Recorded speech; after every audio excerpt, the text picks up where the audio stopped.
Point à la ligne, ce sont 2 minutes pour explorer une actualité qui impacte les entreprises, les services publics et notre quotidien à tous. Bonjour, je m'appelle Richard. Je souhaite vous parler aujourd'hui des nouvelles normes de sécurisation des grands projets de transformation informatique de l'État.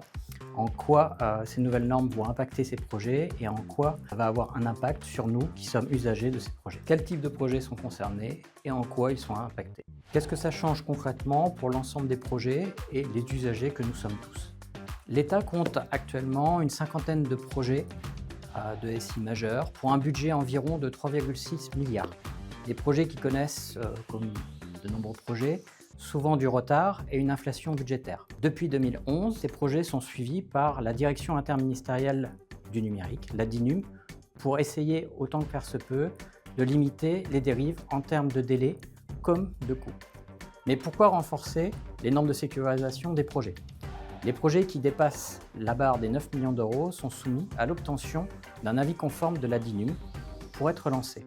Depuis sa mise en place, cette procédure a été étendue aux opérateurs de l'État. Pour autant, force est de constater, à date, que certains de ces projets passent au travers des mailles du filet, en jouant sur des déclarations tardives ou des budgets prévisionnels sous-évalués. C'est la raison pour laquelle la DINUM souhaite modifier ce décret pour accroître le contrôle de ces projets.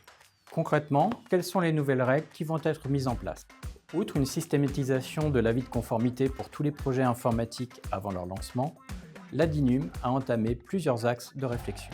La mise en place d'un veto budgétaire pour avoir la possibilité d'arrêter un projet, la révision de la méthode d'évaluation budgétaire des projets dites Mareva pour s'adapter à la réalité des projets développés avec plus d'agilité en mode produit, l'instauration d'une brigade d'intervention numérique pour apporter un appui méthodologique et organisationnel aux directeurs de projet. Les consultants Bearing Point travaillent au quotidien avec la DINUM et les directions de programme de l'État pour sécuriser ces grands projets informatiques au travers d'audits et de cadrage. Si le sujet vous intéresse, vous pouvez liker, partager et nous écrire pour en discuter ensemble. On se retrouve bientôt dans un nouveau Point à la ligne.